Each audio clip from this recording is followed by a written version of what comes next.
Namaste guys, ChristianRLong, Life Enhancement Consultant, giving you a big and beautiful shout out on this, almost forgot what day it is, on this Monday morning. We're kind of right on the verge of Monday morning, Monday afternoon. It's about 12:30 a.m. Mountain Time here in Denver, Colorado.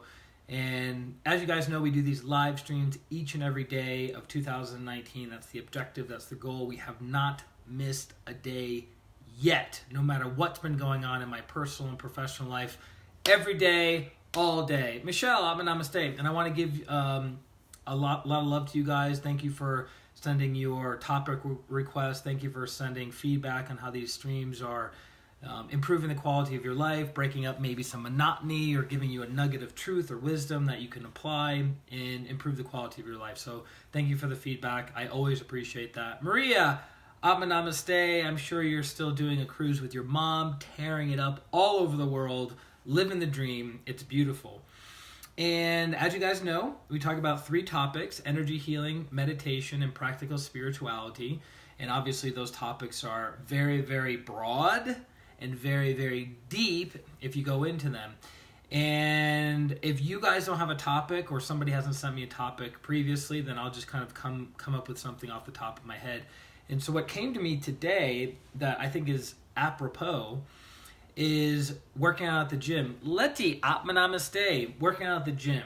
And you're like, working out at the gym in what capacity? What are we talking about? What we're talking about is humility. How does the gym correlate to humility? Well, I'm glad you asked that question.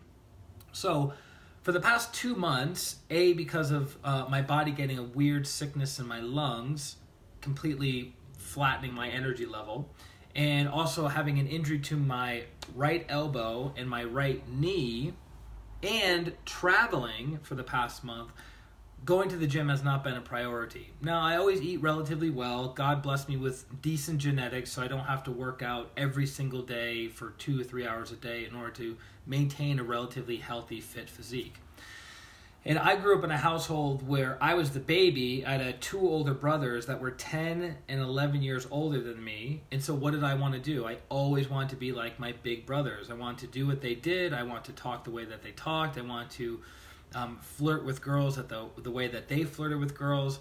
And so that got me into a lot of trouble as a kid, because when you're in elementary school, you typically don't talk to the elementary school girls that you would like a high school senior or a college freshman, right? You kind of get how that could be a little bit of a challenge growing up, but didn't know any better, learned my lessons through lots of pain and suffering, and it made me a better person. So super grateful for the experiences. But one of the big things that was always mentioned in our family was strength. You know, my father and my 2 older brothers, and my mom wasn't living with us, so there was a lot of like focus on physical strength, physical endurance. How much could you lift? How much could you push? So a lot of pride built up around that, of how strong you were. If you were strong, you were a good person, right? That was never directly said, it was just implied. But if you're strong, you're a good person. If you're strong, you have your life together. If you're strong in your physical body, that means you're strong in your emotional, mental body, right? And that obviously is not the case. And if you're weak physically, then that means something was wrong with you. One of my favorite things to do as a teenager was chopping wood with a it's not really called an axe, it's more like an axe mallet, where it's, anyways, just look it up, what you split wood with. So my dad would buy 4 cords of wood, which is a lot of wood, and he would buy it in the springtime, and then he would have it go be under the porch through the whole spring, summer, and fall, and then we would start splitting the wood in the fall. So then when the winter came around, because my dad pretty much heated our entire house on this amazing wood stove, so we'd stuff all the like kindling in there, then we'd stuff the bigger logs and bigger pieces in there, and it would heat up the whole house. And we had a relatively big house, and we lived in a really beautiful, quiet neighborhood in Berlin, Massachusetts. So that was one of my favorite things. That's it, splitting mall. I knew somebody was going to throw it out there. So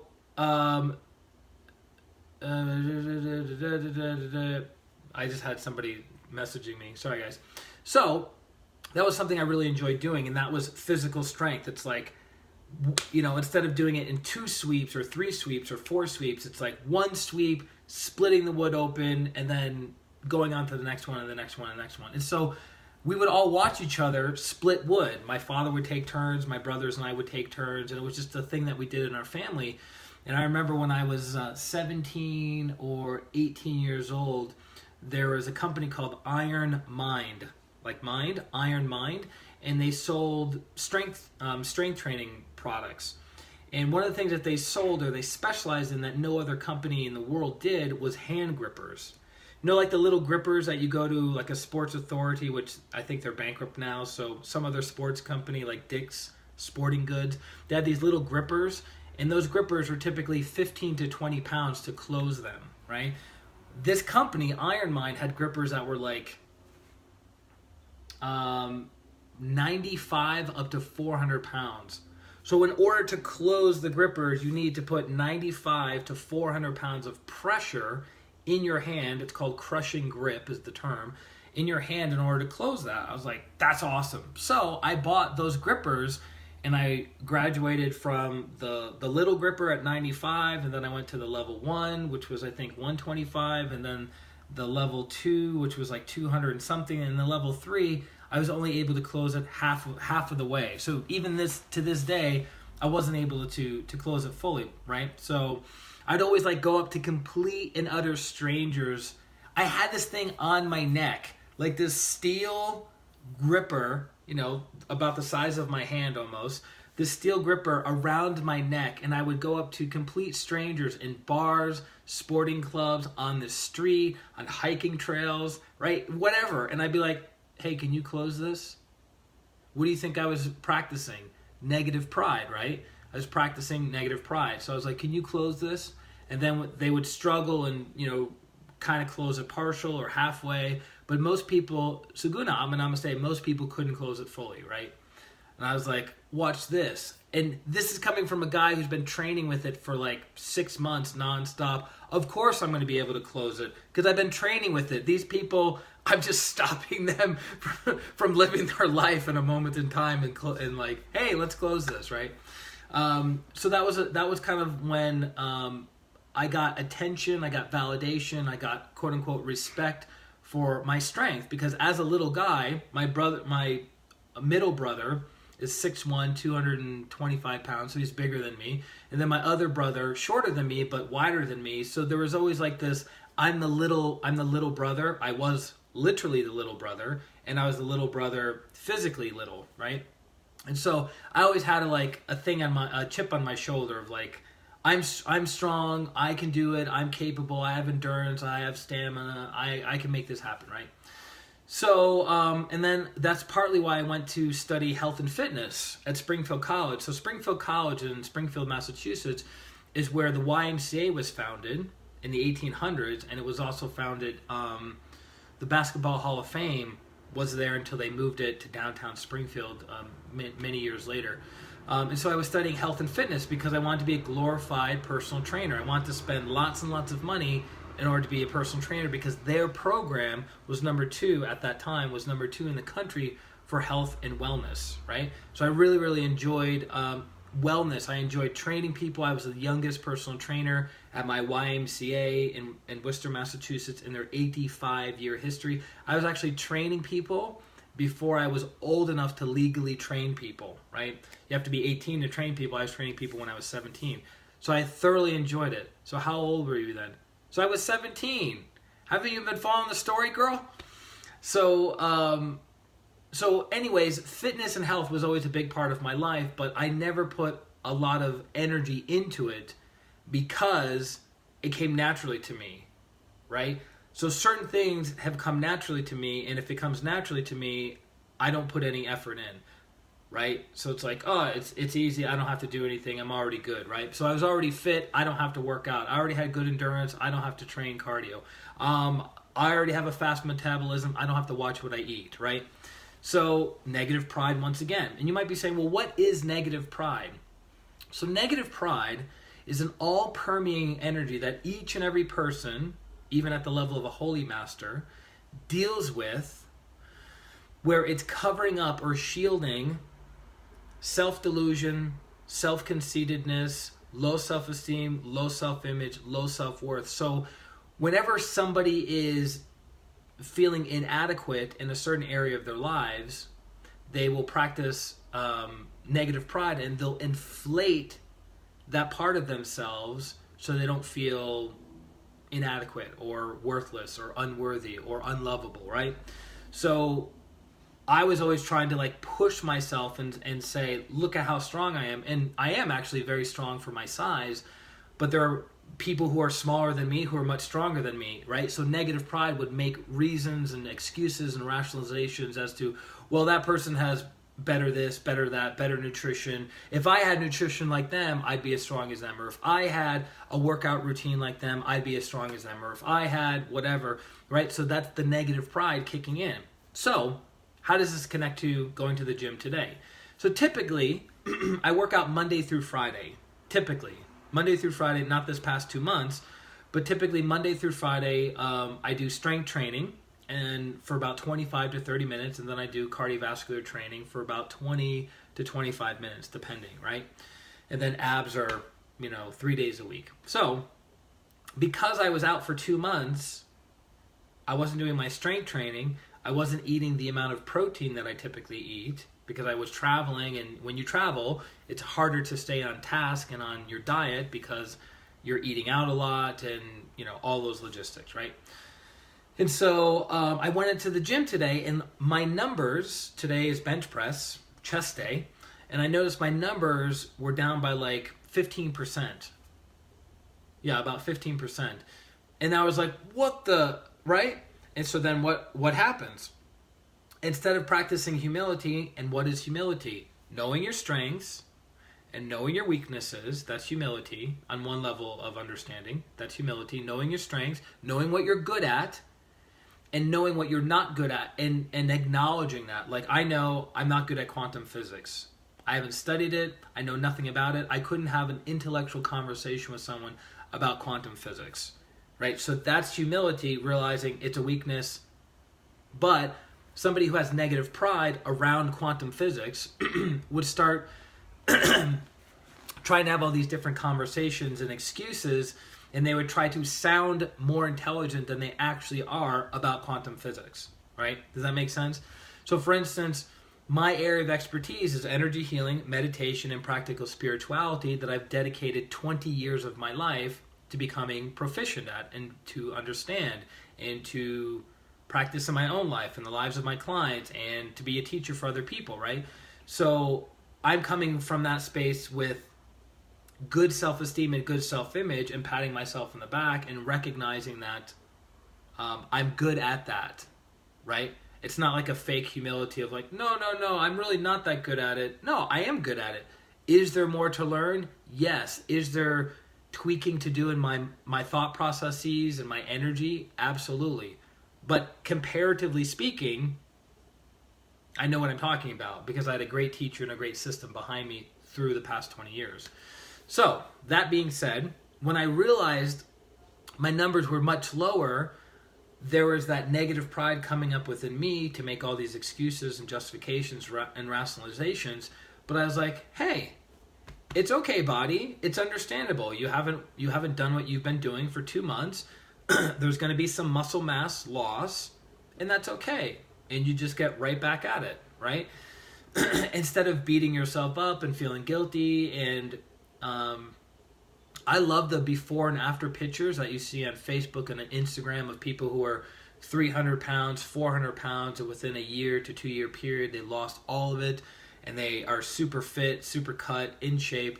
I love stories like that, right? So that person should have a level of celebration, a level of healthy pride or positive pride of like, wow, I was really out of shape, and through diligent effort in my exercise, my nutrition, my lifestyle habits, I'm now very healthy, right? Now, could they become an egomaniac and narcissist about it? Absolutely. But that's what they have to be aware of. Being aware of your good points, being aware of your bad points, having humility, having gratitude, having appreciation. All of those things are important so you have good self-esteem and good self-image, which a lot of people, in my studies and my work with clients, a lot of people do not like themselves very much, right? They don't like themselves very much. So because they don't like themselves very much, they have to show up externally with other people in a way that comes off as arrogant, comes off as cocky, comes off as overly confident because they're compensating for the low self-esteem, low self-image, low self-worth that they have in their lives. So, Adriana, namaste, girl. A perfect example of negative pride on the spiritual path would be somebody who has read a bunch of books on clairvoyance, and then they consider themselves a clairvoyant. Or that same person going around and telling everybody how clairvoyant they are, or how much they can see. They can see the aura, the chakras, the higher soul. They can see the karma of the person. They can see all of these things. And typically, the more somebody says what they can see, the less accurate that they are. It's just how it goes in the spiritual path. So if someone's screaming at the top of their voice of how good of a clairvoyant that they are, that's usually out of negative pride, self-delusion, lack of self-honesty, and they're not really seeing that. Now, are there exceptions? Sure. I'm not familiar of those exceptions, but I'm sure there are, because there's exceptions to everything, because truth is dynamic and karma is dynamic. But in general, negative pride shows up on the spiritual path. The more that we know and the more that we learn, we think we have all the answers and we know more than everybody else. So you read 100 books on meditation and spirituality, and you believe that makes you entitled to be better than somebody who has read no books on spirituality or read one book on spirituality. But here's the thing. That person may have done lifetimes and lifetimes and lifetimes of inner work around the things that you're now studying, and they've mastered certain lessons, and there is no need for them to go into a book and to read page by page by page by page to understand it, because they are an embodiment of what you have only read. Does that make sense? And I mean, I was I was guilty of it too. I would try to read more books than anybody else, and just because I know something or read something doesn't necessarily mean I understand something, right? So the throat chakra deals with knowledge and knowing and learning, right? And then the ajna deals with understanding. Understanding what you know, understanding what you read. The jump from here to here is very big. Very, very big. So just because you know something doesn't mean you understand something. Right? We all know how to get into shape, but how many of us are in shape? Because we lack understanding. Because if we had understanding, this guy, the Ajna Chakra, would recruit and enlist all the chakras below it to accomplish the target of increasing your exercise level, decreasing your calories, increasing your sleep, because that can help as well. If we don't sleep enough, we can have weight gain. So all of these different factors. But at the end of the day, the point from today's live stream is that negative pride prevents you from seeing things clearly, prevents you from seeing things as they are, because you're shielding and covering up low self-esteem, low self-image, and low self-worth that you don't want to deal with, right? Lack of self-love, lack of self-respect. And then humility is recognizing where you're good at something. It could be any area of life. And recognizing where you're not so good at something. And it could be any area of life. Rather than making excuses, rationalizations, and justifications as to why you're not doing something. Ta-da! So everything and anything can be a spiritual lesson. There's a joke that I sometimes use with clients who start trying to find the spiritual lesson in everything, that sometimes a cigar is just a cigar, right? In Freudian psychology, he related everything back to the subconscious and to sex. So if you're dreaming of cigars, you're dreaming of penises, you're thinking of penises, you're thinking of sexual acts with penises, right?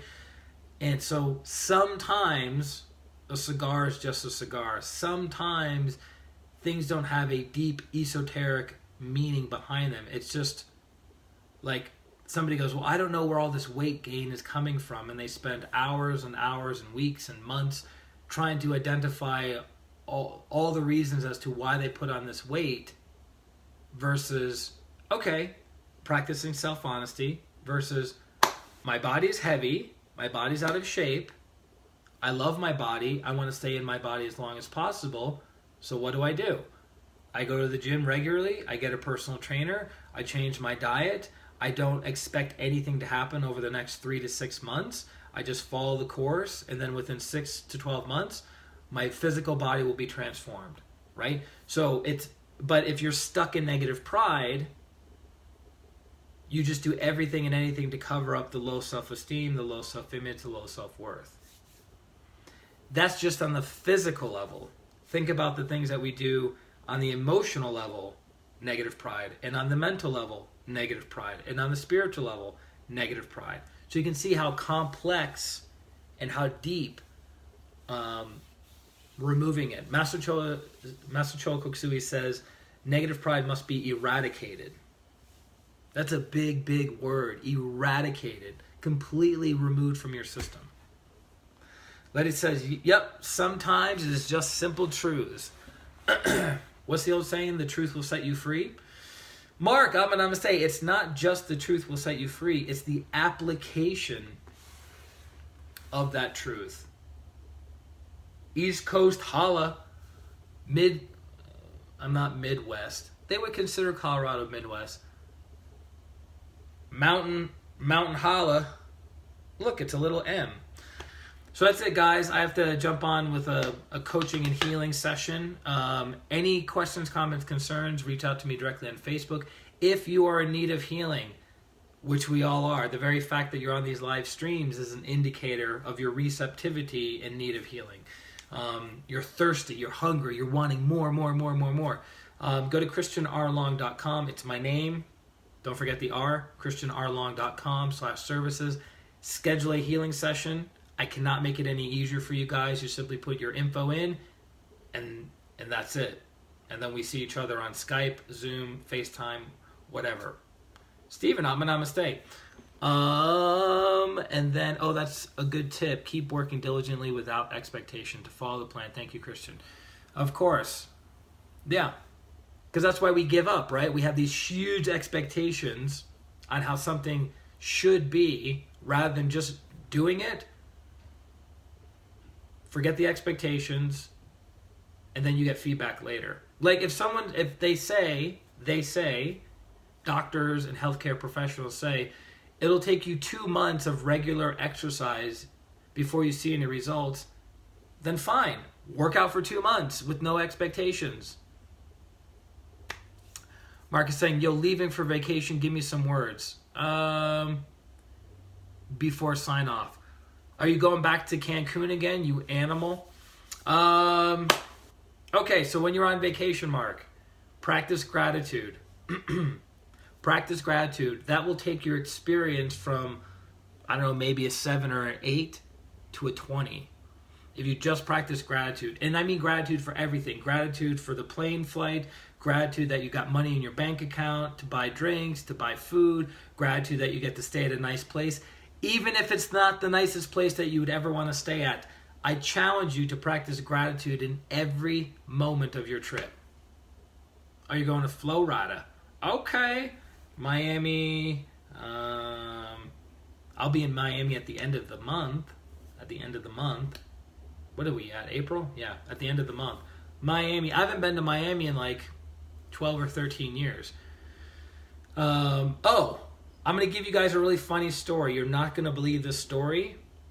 Keep in mind, this is my younger, more naive self. Just keep this in mind. Wait a minute, it wasn't Miami. Well, actually, that happened in Miami too. All right, well, here's the quick story. There's more to this story, but I'll give you the quick funny part. So, on spring break, like 20 years ago, Kissimmee, 20 years ago, I was visiting friends were visiting me in Jacksonville, Florida. Then we collectively went down to Daytona to pick up a friend to go to Miami. When we picked up our friend in Daytona, we had this really nice rent-a-car, and I saw this girl who was kind of like walking up and down the street, and she was like shivering, right? And it wasn't that cold. It might have been, I don't know, 55, 60 degrees, and I guess in Daytona that's cold, right? So she was kind of like doing one of these numbers, and I thought, well, we'll just slide over and we'll pick her up, and we'll drive her home. No big deal, right? Going back to Christian's naivety. So I pull off. She rips open the door. She slides in the door, slides in the vehicle, slams the door, and the first words out of her mouth were, "Wow, there's 5 of you." It's like, why did she say that? Anyways, so where are you going? And she goes, what do you mean? I said, are you going home? Are you going to work? Where can we take you? And she goes, I am working. She's working? What does she mean she's working? And then she goes, wait a minute. And we both got it at the same time. We both went, ah! I got that she was a working girl. And she got that I was a clueless teenager that had no idea what he was talking about or what was going on. So we pulled off to the side of the road, let her out. She went on her merry way. And I swung the car back around to give her my business card because I was an entrepreneur at the time, more like a play entrepreneur. And I said, hey, if you ever want to get out of this profession, give me a call sometime.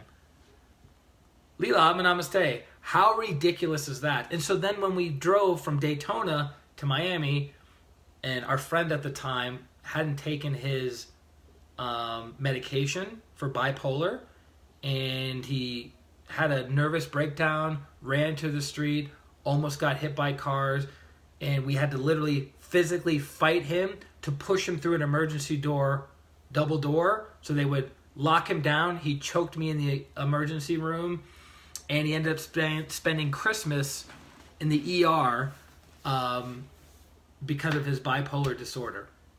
There's more to that story, but that was the quick thing. But when we went from Daytona, when we went from Daytona to Miami, we parked the rent-a-car, which I was speeding around all over town. It was a beautiful SUV, Ford Explorer, and had a lot of pickup. And when we pulled off to the side and parked, we were looking for a place to stay or a place to drink or a place to do something. I don't know, a place to cause trouble. And Pim came. So there's this girl that's circling the hotel, really, really pretty. And she's circling the hotel. Every 2 minutes I see her walking around the building. I'm like, what's going on over here?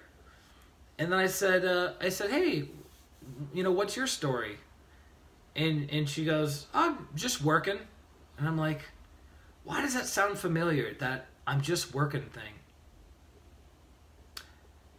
And then it occurred to me. And then she said, I think she price quoted me. I don't remember what the price quote was. But I thought to myself, I attracted 2 prostitutes in the same night. Namaste. And I've never attracted prostitutes in my incarnation at that time. So I thought, very interesting. So that was my experience in Miami. We were only there for a couple hours. We went to a couple clubs. I think I was maybe 21 or 22 at the time. Unbelievable. $2.50 holla. Yeah, $2.50 holla indeed. Very, very pretty. But I guess if you're very pretty, that's why you would be a prostitute. I don't know. that came out kind of weird. Anyway, so going back to Miami at the end of this month as a reunion, almost 20 years later, the experience is not going to be the same, obviously. But again, we're all growing, we're all learning, we're all evolving, we all make mistakes. It's a process. Where are those girls now? No idea. Hopefully they're doing well. Anyways, that's it, guys. Mark, have an amazing time in Florida, in Kissimmee. Say hi to Mickey Mouse for me. I lived in Orlando for 3 years, back in the Dizzy, about 12 years ago. So it's been a while. I was actually back there. I was back there in December, going to my old stomping ground. I was spending time with my mom, spending time with my son. It was very good. It was a good time. That place is always expanding, and it's pristine. It's super clean. It's immaculate. If you've ever been to Orlando, like, you can eat off the lawns because it's a resort town. It's one of the most popular resort destinations on the planet. Something like 55 million people a year visit Orlando. 55 million people a year visit Orlando, so they have to keep it spotless so they can get as much money out of people as possible. I get Mickey, attaboy. We'll take pics and, yeah, send them over, son. All right, guys, I'm off. Have an amazing rest of your Monday. Alex, Abba Namaste. You're late to the party. Hopefully you can watch the replay and get some value out of it. And I'll talk to you guys soon. This is ChristianRLong, Life Enhancement Consultant. Wish you a beautiful day, beautiful week, and a beautiful life. Atma Namaste. Bye-bye.